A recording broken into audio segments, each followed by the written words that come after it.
courses, she supposed. She'd have to be practical, realistic. And she wasn't going to think about it now. She might as well enjoy the moment and this ritual that Parker, in her Parker way, had arranged. Parker and Emma might be going to prom at the academy while she and Mac went to theirs at the public high school, but they had this time together, getting dressed and made up. Downstairs, Parker's and Emma's parents hung out, and there'd be dozens of pictures and, oh, look at our girls' hugs, and probably some shiny eyes. Mac's mother was too self-involved to care about her daughter's senior prom, which, Linda being Linda, could only be a good thing. And Laurel's own parents? Well, they were too steeped in their own lives, their own problems, for it to matter where she was or what she did tonight.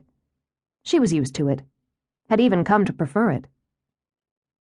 Just the fairy dust sparkles, Mac decided, tipping her head side to side to judge. It's kind of Tinkerbell-y, in a cool way. I think you're right. Parker, her straight-as-rain brown hair a glossy waterfall down her back, nodded. It's waif with an edge. What do you think, Em? I think we need to play up the eyes more, go drama. Emma's eyes, a deep, dreamy brown, narrowed in thought. I can do this. Have at it, Mac shrugged. But don't take forever, okay? I still have to set up for our group shot. We're on schedule. Parker checked her watch. We've still got 30 minutes before... She turned, caught sight of Laurel. Hey, you look awesome. Oh, you really do. Emma clapped her hands together. I knew that was the dress. The shimmery pink makes your eyes even bluer. I guess. Need one more thing. Parker hurried to her dresser, opened a drawer on her jewelry box. This hair clip. Laurel, a slim girl in shimmery pink, her sunshot hair done, at Emma's insistence, in long, loose sausage curls, shrugged. Whatever. Parker held it against Laurel's hair at different angles. Cheer up, she ordered. You're going to have fun. God, get over yourself, Laurel. I know. Sorry. It'd be more fun if the four of us were going to the same dance, especially since we all look seriously awesome. Yeah, it would. Parker decided to draw some of the curls from the sides to clip them in the back. But we'll meet up after and party. When we're done, we'll come back here and tell each other everything. Oh, here, take a look. She turned Laurel to the mirror, and the girls studied themselves and each other. I do look great, Laurel said, and made Parker laugh. After the most perfunctory of knocks, the door opened. Mrs. Grady, the Browns' longtime housekeeper, put her hands on her hips to take a survey. You'll do, she said, which you should after all this fuss. Finish up with it and get yourselves downstairs for pictures. You.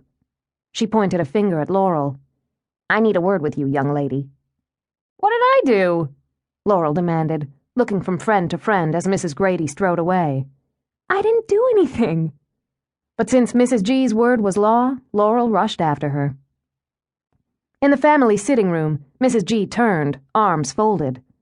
Lecture mode, Laurel thought as her heart tripped. And she cast her mind back, looking for an infraction that might have earned her one from the woman who'd been more of a mother to her than her own through her teenage years. So, Mrs. Grady began as Laurel hurried in. I guess you think you're all grown up now. Well, you're not. But you're getting there. The four of you've been running tame around here since you were in diapers. Some of that's going to change with all of you going your own ways, at least for a time. Birds tell me your ways to New York and that fancy baking school. Her heart took another trip, then suffered the pinprick of a deflated dream. No, I'm, keeping my job at the restaurant, and I'm going to try to take some courses at the... No, you're not. Again, Mrs. G pointed a finger.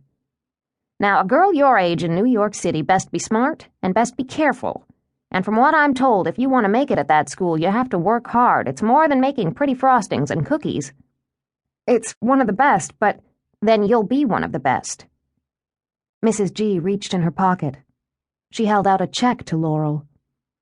That'll cover the first semester, the tuition, a decent place to live, and enough food to keep body and soul together. You make good use of it, girl, or you'll answer to me. If you do what I expect you're capable of, we'll talk about the next term when the time comes. Stunned, Laurel stared at the check in her hand. You can't, I can't. I can, and you will. That's that. But...